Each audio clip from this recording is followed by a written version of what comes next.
All right. Here we go, back again on the other side of the coin. All right, welcome back to the other side of the coin, ladies and gentlemen. Argentina and Messi, they have done it. The world champions, man. Wow, what a final. What a final. At 2-0. At 2-0, I thought that was done and dusted and, written in the stars. Messi absolutely controlling it. Obviously gets the man of the, pretty sure, did he get the man of the match for that particular match? He definitely deserved it. Maybe Mbappe. Mbappe was probably man of the match as well, but if you want to give it to a winner, Messi was sensational, man. The way Argentina started that match, they were electric. I did not expect that utter domination from Argentina from the get-go. I thought France probably would bring something to the plate. But the way Argentina kicked off, the pressing, the absolute suffocation, France could not get out of their half. Every time they had an outlet, they lost the ball immediately. Argentina, first of all, kudos to Argentina's manager, Lionel Scaloni, as well. He's, ever since that first loss, every single match he's been bang on tactically. Angel Di Maria, man. How old is Di Maria? Surely he's like 30, 35, 36 as well. Di Maria was causing so much havoc on that left side. Martinez, yes, as the goalkeeper as well. I mean, McAllister was, for me, a massive standout. Massive standout. Brighton have a World Cup winner in their ranks. Brighton, do you know what? I know we got all of their scouting team, and rightly so. Their scouting team, Brighton's scouting team, is goated. Do you know how mad it is for Brighton to have a World Cup winner? Alexis McAllister. He was unbelievable. Assist, that first time, that second goal for Argentina. I can't remember who that first pass was, but it went to McAllister. And then McAllister first time passed it to Messi. Messi was sensational as well. First time passed it, so I think it might have been Molina. And then Molina then passed it to McAllister. And then McAllister first time passed to Angel Di Maria. Man, McAllister defensively as well, a lot of interception. Going forward, assist. He's scored goals in this World Cup as well. Enzo Fernandez, another player, man. To all the people that have been saying recently that means Enzo Fernandez can't play as the deepest midfielder, Enzo Fernandez cannot play as a holder, have a look at this World Cup, man. Have a look at what Enzo Fernandez did in this World Cup as the deepest midfielder. He can easily play that. There are different types of defensive midfielders. There are many different types. You don't necessarily have to be that ball-winning type of a midfielder. Enzo Fernandez reads the play well, much like McAllister. I think McAllister for Brighton probably plays a little bit deeper. At times he'll go forward as well. But both Enzo Fernandez and McAllister can easily play 6, 8, 10. Easy transition. They just read the play so well. Countless amount of interceptions. Enzo Fernandez wins the young player of the tournament. Messi, he's the GOAT, man. He's, as much as I'm a Ronaldo fanboy, and there's no doubt about that. Lionel Messi, man, this guy, that final, was it ever in doubt? Was it ever in doubt that he wasn't going to perform? Like, you know how sometimes you have players that standout players, but sometimes in big games, maybe they go missing, they don't turn up. Messi, this guy, this World Cup, I don't remember if there was a particular game where he didn't have an involvement. Every game he did something. He just missed out on the golden boot because of Mbappe's craziness. Mbappe as well, hat-trick, man. Wow. France, this was probably one of the greatest World Cup final I've ever seen. Like, I've seen quite a lot. Like, I've seen since Italia 1990. This final, I'm just trying to think, from Italia 1990, West Germany versus Argentina, 1-0, I believe, West Germany. I remember as a little kid. Then there was USA, I think it might have been 0-0, and then Brazil won in penalties. Roberto Baggio missing that iconic penalty. And then 1998, France dominant against Brazil, 2-0. Um, 2002, I think it was in Brazil one. It was in Asia. So since then, it's always been like one-sided, like a particular. This was this was pretty much one-sided as well, up until Otamendi created a mess, and then gave France a bit of a chance. But Mbappe, his second goal as well. It after that second goal, it ended up being Mbappe versus Messi, Mbappe versus Messi, Mbappe versus Messi, and Mbappe to score a hat trick and be in the losing side. That's incredible, man. That's incredible. This will go down for me as one of the greatest World Cup finals I've ever seen, man. Probably one of the really amazing World Cups as well. How many matches every team looked like they were going to do some sort of madness? Hell, even Costa Rica looked like they were going to do some madness. There was a moment where Costa Rica and Japan were looking to go through, and Spain and Germany were looking to get knocked out. It's been a mad World Cup. African teams rising, Asian teams rising. And this World Cup final, oh my days, so many good stories to talk about. I have to say, look, we'll get back to the Argentina side of things, but when France made those changes, first of all, Osman Dembele, man, that guy, he's fluffed it at the highest level. I have to say, Osman Dembele, as much as I like him, as much as many of us wanted him at Chelsea Football Club, but when it came to the crunch moment final, and not just the final, I don't even think he played that well against Morocco either. Like when it's big games, I have to say, Osman Dembele looked so nervous. He got pressed like the living daylights out of him.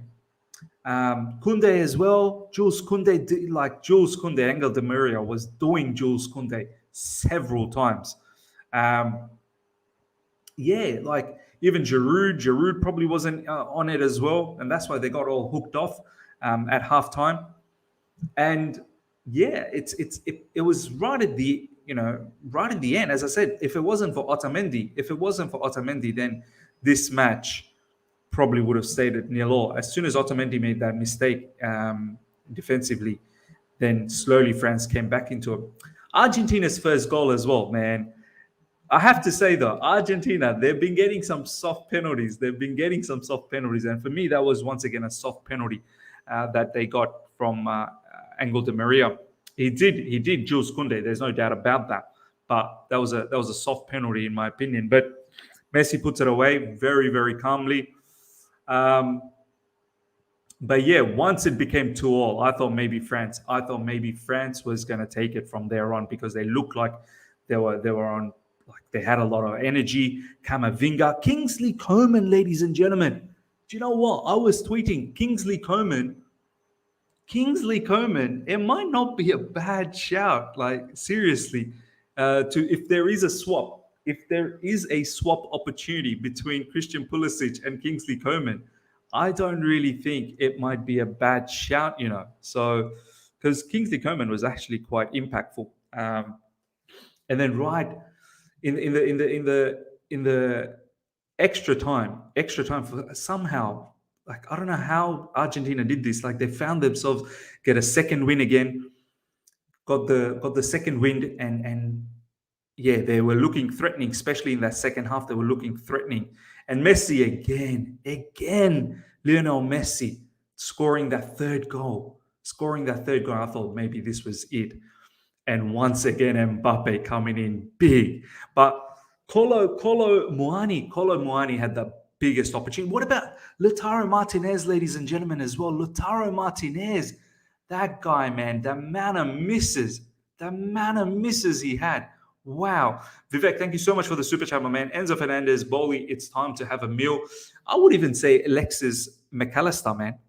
McAllister ain't gonna be a Brighton player, man. I'll tell you right now. McAllister is too good to be a Brighton player. Coman is one injury away from being finished. Behave the other side of the coin. Okay, sorry, I'll behave. Don't think Dembele had a good tournament, to be honest. Not just the game. Yeah, no, I don't think he had a good tournament either. Coman brought a lot of energy. Injury-prone player for another injury-prone player. Look, I mean, you saw the quality, though. You saw the quality of, Kingsley Coman. I feel like Kingsley Coman is far more direct and devastating than Christian Pulisic. Yes, obviously the injury. I understand injury prone. I completely get that. I think I'm just a bit excited on the moment. In the moment, scoring 3 penalties by Mbappe is class. Do you know what? The third pen was in the penalty shootouts, and I thought Martinez, another World Cup winner for Aston Villa. When I went to penalties, I had a feeling Argentina was going to win it because Martinez and like Emiliano Martinez in penalties is unbelievable. I just had complete feeling that he was going to save everything, and he pretty much did save that penalty of Kingsley Coman. And Tchouaméni was just the pressure of Emiliano Martinez got to him because Tchouaméni knew he had to bury it. He had to get the corners. If he wasn't going to get the right side corner or the left side corner, Martinez was going to save it. And he hooked it. I knew Hugo Lloris wasn't going to do anything in the penalties, man. He's not one of those goalkeepers that saves penalties. Martinez on the other side. But yeah, man, Enzo Fernandez, young player of the tournament, and rightly so. Just this guy, that release clause is starting to look cheap for me, if I'm being honest, man. That release clause is probably starting to look cheap. I know it's something around 100 million euros, but my days, if Chelsea really want to revamp that midfield, players like Enzo Fernandez and McAllister, but both of these, McAllister starts for us. I'm not even going to lie. Alexis McAllister starts for Chelsea Football Club straight away. His ability, as I said, as a 6'8", 10, easy. Same with Enzo Fernandez. Enzo Fernandez easily starts ahead of all of our midfielders, without a doubt. Scoring 3 penalties by Mbappe is class. Lloris came back to Spurs mindset in that last minute. But do you know what? We might talk about that Spurs mindset. Spurs have a World Cup winner as well with Christian Romero. Christian Romero has he's a World Cup winner, and Spurs have a World Cup winner amongst their ranks. It's crazy, man. Brighton have a World Cup winner. Aston Villa have a World Cup winner. Man City with Julian Alvarez. The way he presses, the way Argentina pressed, even Messi pressed, man. Even Messi pressed today. Even Messi was pressing, which was sensational. And what a story, man. Last time Argentina won was when Maradona won it, single-handedly. The hand of God as well. That was 1986. Unbelievable World Cup. And then, rightly so, Messi won it. As much as I didn't want him to win, I had this feeling that if Cristiano Ronaldo can't win it, then Messi can't. But he's unstoppable. He was inevitable. He got that penalty. And the passes Messi was making through the middle, man. Oh, my God. He was killing them. Man. Scored that 3rd goal as well. Took that really unbelievable penalty as well. The first one for Argentina. Sensational. What a final, ladies and gentlemen. What a final. Do you know what? For Messi's sake, and I know Cristiano Ronaldo, he wants to carry on, but I think for Messi's sake, I don't know whether he's already announced it or not. Like, I hope this was his last game for Argentina. Like full stop. I don't want him to keep on playing for another Copa America, that. He's won the Copa. Now he's won the World Cup. I hope this is it. He retires from international football. And I hope this season, if they do go on and win the Champions League, like, this will be the last chance he wins. And I hope after that he calls it quits in terms of club football as well, and perhaps goes into Miami, like talking about club football in Europe, because he doesn't have anything to prove. He really doesn't have. And go out on a high. If you can win the Champions League with PSG, you've got players like Mbappe and Neymar. You're in best chance to win the Champions League. Then call it quits, my man. You've done it all. You've won it all. Go to Inter Miami, ball out, and just enjoy your life, man. Because for me, this has been an unbelievable story, man. Unbelievable story for Lionel Messi. For him, Julian Alvarez was brilliant, scouted by Man City. Chelsea needs better scout to find such hidden gems. Look, we got all the scouts from Brighton. Brighton, it's mad how they've got McAllister, Trossard, and those kind of players. Caicedo. So hopefully Brighton, all of these people that we've got from Brighton can do a madness for us. But yeah, Man City were in line to get Julian Alvarez as well. They were going to get both. Sorry, they were going to get Enzo Fernandez as well. They were going to get both Alvarez and Fernandez. Like, can you imagine if Man City got both of them? Wow. Thoughts on Thuram today? Free in the summer could be a cheap Jan striker. Do you know what? Twice now against Morocco as well. I really like Thuram, and today as well. I really like Thuram. Thuram, yeah, the guy's going to be free. I think Bayern Munich's going to be all over this guy, man. He looked very good. He looked very good. Much better than Dembele. And yeah, like it gave them a little bit more without Giroud as well. Mbappe through the middle. And Thuram coming in, it gave them a different dimension, man. But Mbappe too, man. Mbappe, 24-year-old, man. 24-year-old. Already what? 10 goals in the World Cup? Like 2 World Cups he's played. I've got a tweet up from Advade. McAllister letting guys like Dunk try on his World Cup medal. Check it out. Check out that clip, ladies and gentlemen. It's incredible. Himanshu. Okay, yeah, we don't need okay players in the team. Bun that. Thuram is a good player. Injury did him dirty. Yeah. Enzo Rice. I mean, look, this is the difference. They're two totally different types of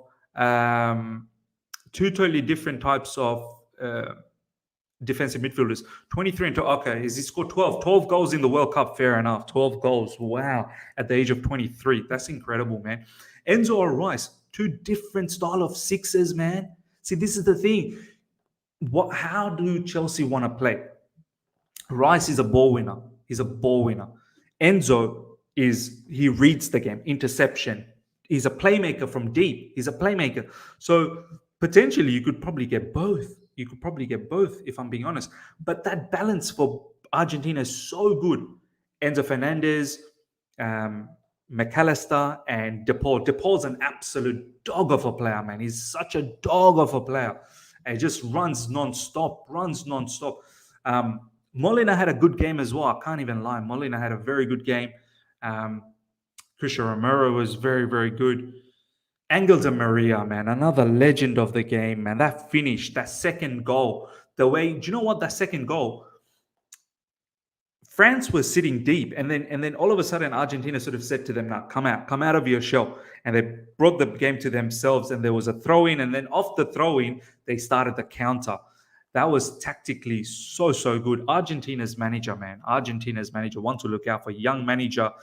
It's going to be interesting how Argentina is going to look like without Messi, without Angel Di Maria, because you take away Messi from that team.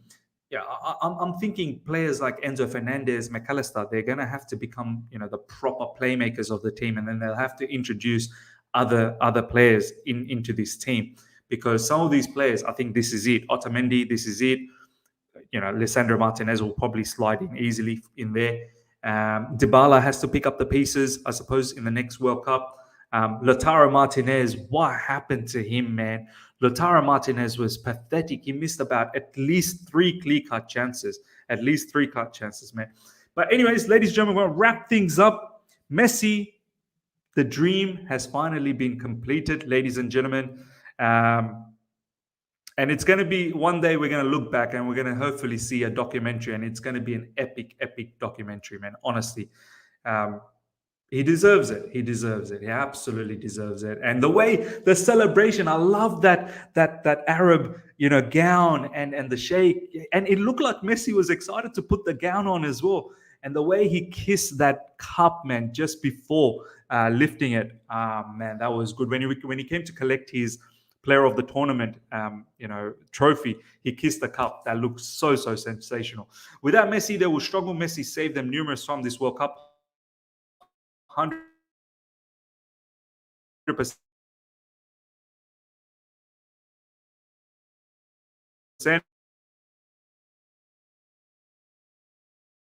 Thank you, before take care and see ya. Catch you guys soon.